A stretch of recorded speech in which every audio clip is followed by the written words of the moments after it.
This is Chapter 12, the oscilloscope. Section 1 is background information. This is a photograph of an oscilloscope. So digital multimeters and analog meters, they're very good at measuring DC voltages because the DC voltage is constant. Those types of meters are bench meters. They can measure AC voltages as well, but they give us the RMS value. Which again is the effective value for the same power dissipation properties as a DC circuit. And so that doesn't give us the full picture of the waveform. And so a sine wave, for example, versus a square wave can have the same RMS value, but they're obviously different waves. And so the oscilloscope allows us to actually view the waveform on a screen. And so these are several different pictures that we see here of oscilloscopes. You can see some waveforms on them. Notice there are many panel buttons, knobs, and things like that. There's also on-screen menus that we can cycle through and access. This is a picture of an oscilloscope that we actually have in the lab. It's by Tektronix. Several more here. So lots of front panel buttons. We'll see what some of those do. There's also on-screen menus that we can navigate through. The oscilloscope is very good at telling us the amplitude of a waveform, also the period of a waveform, and also the rise and fall times. For example, square waves, they look like the voltage changes from one level to another instantly, but actually that takes time to do that. So that would be the rise and fall time of a signal. They can calculate the duty cycle force. The average and the RMS values can all be calculated by an oscilloscope. All oscilloscopes use a cathode ray tube to produce the picture on the screen. And all scopes have an adjustable display that allows us to analyze the voltage, the time, the waveform, and frequency parameters of the signal. This is section 2. It's the key sections of the scope. And so here you see a generic photograph of what an oscilloscope might look like. Obviously there is the screen. We have the vertical and horizontal positioning knobs. This would be a two-channel oscilloscope, channel 1 and channel 2, so it can show two different waveforms at the same time. The vertical positions will move those waveforms up and down on the screen, and the horizontal can move it left and right. Also notice there are volts per division knobs here. These are essentially zoom knobs. These allow us to zoom in and out on the waveform in the vertical direction, so it stretches it vertically. We also have the seconds per division knob. This is essentially a zoom knob that allows us to zoom in horizontally. This is a diagram of what a cathode ray tube might look like. So essentially what's happening here is electrons are being fired through this vacuum tube. And when those electrons are being fired, when they hit the screen has phosphorus in it, and it illuminates a sort of a yellowish greenish color, and that produces the image that we see on the screen. And so what you're seeing here are vertical deflection plates and horizontal deflection plates. Essentially what's happening as electrons are being shot through this tube, if we apply a voltage to these plates, and let's say the top plate is positive and the bottom plate is negative, as an electron is passing through here, it's going to be attracted to the positive plate. That's going to cause the electron to be deflected and put a mark on the screen at a higher position. And if we reverse the polarity of the plates, then the electrons will be deflected downward and make a dot lower on the screen. Also, if the voltage on the plates is small, the deflection amount will be relatively small and the beam will only move up or down slightly. But if we increase the voltage to a higher value, the beam will deflect more, and we could put a dot very high or very low on the screen. And so the vertical deflection plates deflect that electron beam up and down. We also have horizontal deflection plates. These are going to deflect the beam to the left and to the right. And so with no voltage applied to the plates, as the electron beam is coming through the tube, we would essentially see a dot right in the center of the screen. That's what you see here in figure A. If the top plate was positive and the bottom plate was negative by some DC source, the electron beam would be deflected upward. Those electrons would be attracted to the positive plate. Same thing if we apply a DC voltage to the horizontal plates. This will move the dot to the left or to the right, in this example to the right. And here, if we apply voltages to both the vertical and horizontal plates, it's going to pull it not only down but also to the right. And so we can move this dot diagonally as well. And so it will appear in the lower right hand corner of the screen. If we were to apply a AC signal to the deflection plates, When the AC signal is high, the top plate is positive, the bottom plate is negative, and the electron beam is deflected upwards. And when the sine wave is low, now the bottom plate is positive, the upper plate is negative, and the electron beam will be deflected downward. Now if the frequency of the sine wave was slow enough, we would see the dot moving up and down with the same frequency as the sine wave. And if the sine wave was very fast, if the frequency was high enough, we would just see a line on the screen because it's moving faster than our eye could process. Same thing for the horizontal plates. If we apply sine wave to the horizontal plates, we'll see a horizontal line. And if we apply sine waves to both plates at the same time, we will see a diagonal line. And so the horizontal plates, under most circumstances, have a sawtooth wave applied to them. And so what this causes to happen is as the voltage rises, it actually starts off as a negative value, at some point in time crosses 0 where there's no voltage, and then increases to some positive value. As this voltage is rising gradually, this is going to cause the electron beam to move from one side of the screen to the other. And then the sawtooth wave very rapidly returns back to its original value. More rapidly than it took to rise, it will fall. And so the electron beam is going to move from left to right across the screen. When it reaches the right, it will reset rapidly and draw another line across the screen. This is the default setting for the oscilloscope. This sawtooth wave is generated internally. So the key sections of the scope, we have the vertical section, those deflection plates. Those deflection plates, the voltage for those vertical deflection plates comes from the signal that we're measuring. And so with the oscilloscope, we're trying to measure changing voltage values. And so that voltage value that is changing is the voltage value that we apply to those vertical deflection plates. So the input jack from the scope is connected directly to those vertical plates. It can be 1 or 2 channels. We can have up to 2 probes or leads coming from the oscilloscope, and therefore we can display 2 different waveforms on the screen at the same time. There will be vertical attenuation or vertical amplification. That enables the decreasing or increasing of the amplitude of the signal. In other words, that allows us to zoom in and out vertically. We can stretch the waveform vertically, or we can shrink it vertically. The horizontal section, it adjusts the frequency of the horizontal sweep. And so a sine wave, we can zoom in and out. We could see just one period of the sine wave on the screen, or we can zoom out and see multiple periods of the sine wave on the screen.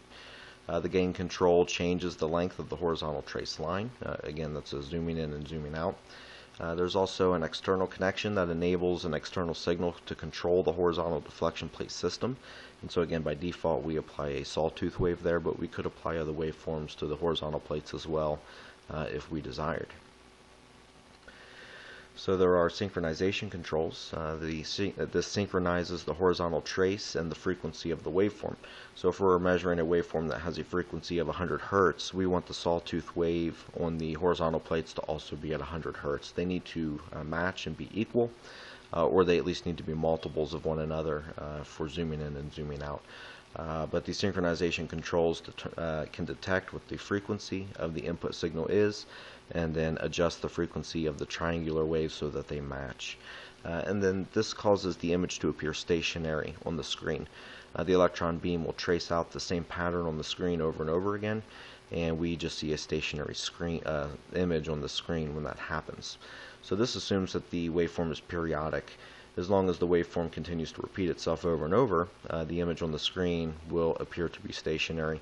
But if the signal is not periodic, we can use external trigger sources, and this will cause only one trace of the image to appear on the screen. It will be remembered, and then it will be repeated over and over again, and then again this will produce what appears to be a stationary image.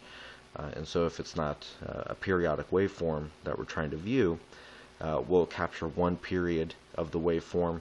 There may only be one period, and then that will be remembered and repeated over and over on the screen for us. This is section 3. This is combining the horizontal and vertical signals to view a waveform. And so again, here at the bottom, the voltage applied to the horizontal deflection plates is going to be a sawtooth wave, And notice that the rise time, it takes a long time for the signal to rise relatively, and just a very short time for the signal to fall. And so this is going to cause the horizontal tracing of the signal. And at the same time that the beam is tracking from left to right, our signal that we're actually measuring is being applied to the vertical plates. And so as the horizontal deflection plates move the beam from left to right, at the same time the signal is causing the beam to move up and down. And so that draws this signal on the screen for us. And notice that the frequency of the waveform that we're measuring needs to match the frequency of the sawtooth wave on the horizontal plates. They either need to be equal or they can be multiples of one another. So here you can see that the frequency of the waveform being measured is 120 Hertz. We can have the frequency of the sawtooth wave be only 60 Hertz, half of that, right, as long as they're even multiples. And that way 2 complete periods of the sine wave now appear on the screen rather than just one. If they matched perfectly, we would only see 1 period of the waveform. If it's a multiple of 2, we would see 2. If it was a multiple of 3, we would see 3 complete periods. Here we're applying the standard sawtooth wave again to the horizontal plates, sawtooth wave to the vertical plates, and so what we see is this sawtooth wave appear on the screen. If we apply a square wave to the vertical plates, sawtooth to the horizontal, we will see a square wave on the screen. So whatever signal is being applied to the vertical plates essentially is the waveform that we will see on the screen. This is section 4. It's measuring voltage and determining current with the scope. So the scope has a volts per division knob on it that can be turned. This is essentially the zoom and the vertical direction. And so the screen of the oscilloscope is divided up into what we call divisions.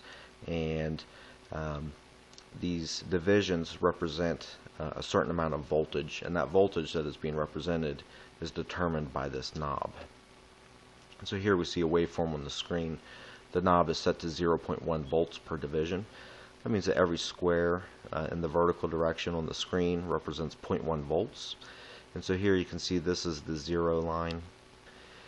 And so the peak voltage of the waveform would be 1, 2, 3 divisions, and each division is worth 0.1 volts.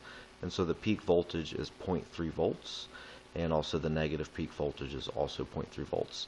Now if we were to switch this to say 1 volt per division, now every square would represent 1 volt, right? So from here to here would be 1 volt. That's going to zoom out on this waveform. If we turn this knob to 1 volt, this waveform would only rise up to 0.3 volts, which now would be down here somewhere, return back to 0, and sink down to negative 3 volts, right about here somewhere.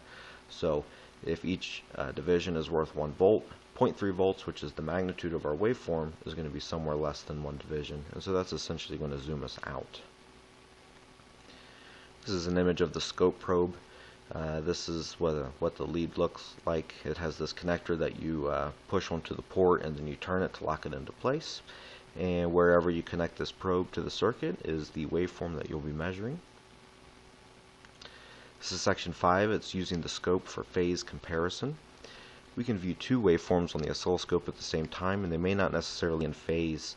And so one complete period of either of the waveforms is 360 degrees, right? That's one complete oscillation.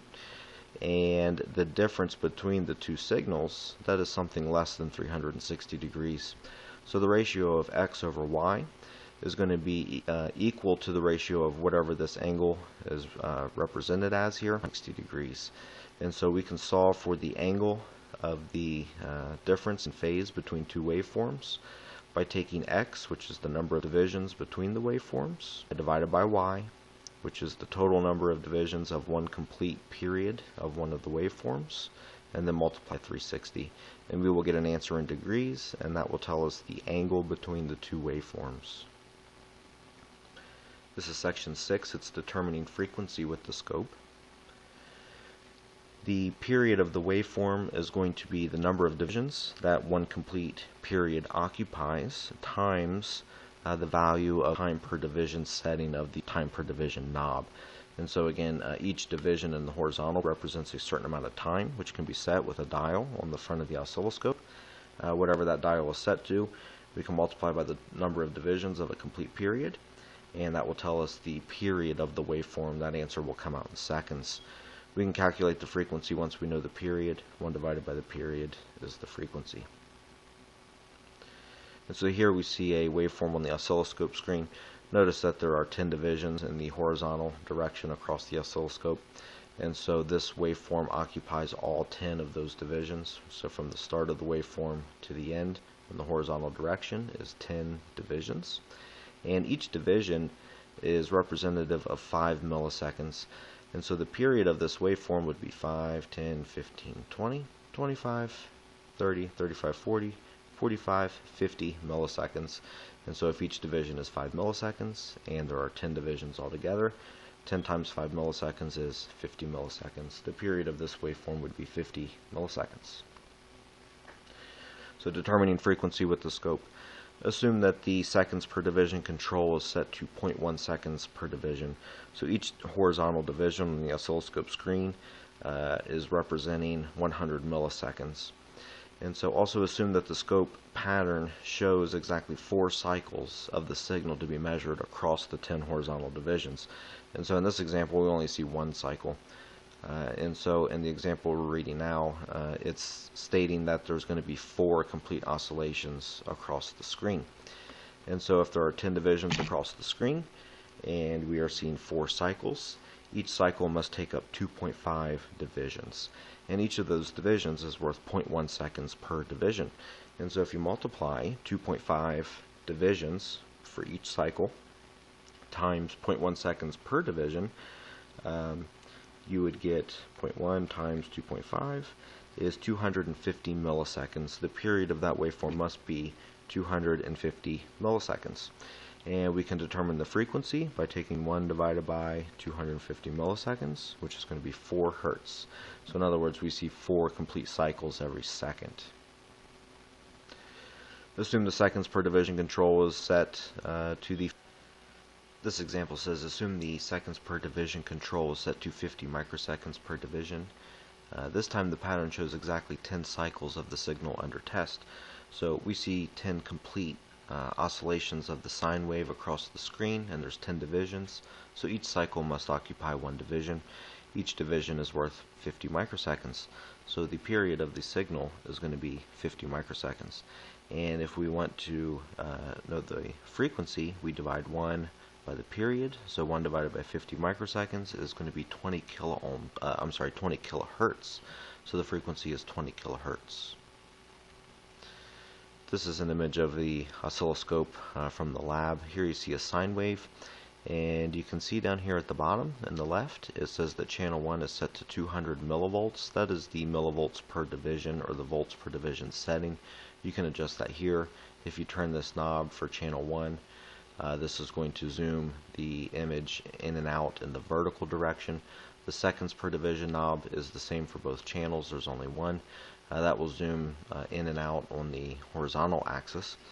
And so in this example, if each division is worth 200 millivolts, we would need to count how many divisions it was from the bottom peak all the way up to the top peak, and then we can divide that by 2, and that will tell us the peak number of divisions. We can determine the peak voltage. And so here you see that the oscilloscope screen is divided into squares. Each square is 1 division. And each square is also divided up into smaller divisions. There's 5 altogether, so each small tick that makes up the square is worth 0.2 of a division because there's 5 altogether. And so if you count the total vertical divisions, I'll start here at the nearest whole division. It's going to be 1, 2, 3, 4 full divisions plus whatever fraction is here. And so this looks like maybe about 2 ticks, so that's about 0.4. And up here it's maybe about 2.5 ticks, so that's going to be another 0.5. So 0.9 from the fraction here plus 4 total divisions is about 4.9 divisions. And so if we take the number of divisions, which is 4.9, and we multiply by the volts per division setting, which is 0.2, we get a peak value of about 980 millivolts. And you can see the on-screen menus here. It says that the peak-to-peak voltage is about 960. So my estimate in counting the number of divisions was slightly off. But that doesn't matter because the oscilloscope actually tells me the peak-to-peak voltage. is 960 millivolts. I could divide this by 2 and get the peak voltage as well. The seconds per division setting is 250 microseconds, and so if we count the number of divisions from one peak of the waveform to the next peak, so here you see this is pretty close to the even, right on the line, and so it's about 1, 2, 3, maybe 0.6, maybe about 3.6 divisions. And so if we take 3.6 divisions and multiply by the 250 microseconds per division, we will get a frequency of about, a period of about 900 nanoseconds, roughly. And you can see that the oscilloscope screen tells us that the period is actually 887, so it's pretty close there, not quite exact. And if we take 1 divided by 887 microseconds, we will get the frequency. And the screen also tells us that it's 1.127 kilohertz. When I divided, I got 1.127 kilohertz, and so I got the same answer. And so this is what the oscilloscope looks like. These are the settings that the channels are currently set to, along with the seconds per division setting, and we can calculate the peak-to-peak voltage, or the peak voltage, and the period and the frequency of the waveform just by observing the screen. The oscilloscope also does those calculations for us. This is a block diagram. This is a summary of how the oscilloscope works. We have the vertical and the horizontal deflection plates. Horizontal plates by default have the sawtooth wave applied to them. We could input an external signal to override that sawtooth wave if we wished. That's not something that we'll generally do. The actual input voltage that we're reading is tied directly to the vertical deflection plates, and so that's what draws the waveform on the screen. And this, of course, is all powered by digital electronics, which is DC power. This is section 7. It's about the function generator, and so this is an AC waveform generator. In DC circuits, we used a DC generator. It produced a DC voltage. We applied that to our circuits, and then we analyzed the circuit. The function generator is an AC generator, and so it's going to generate sine waves for us. Also, it can do triangular and square waves. We can adjust the frequency and the amplitude.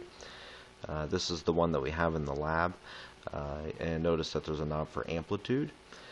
There's also a button right here. You can see that when the button is pressed, the amplitude will range from 0 to 2 volts peak to peak, and if the button is popped out, it will be 0 to 20 volts peak to peak. And so this button controls the range of this knob. We can select a sine wave, a triangular wave, or a square wave, and we can set the frequency with these buttons. We will pick a value that is generally close to the value that we're looking for, and so we could get 3 kilo ohms by pressing the 1K button and then turning this knob to 3.0, and so 3.0 times 1K is 3 kilo ohms, and so that'll be roughly the frequency of the signal. We could also press the 10 kilohertz.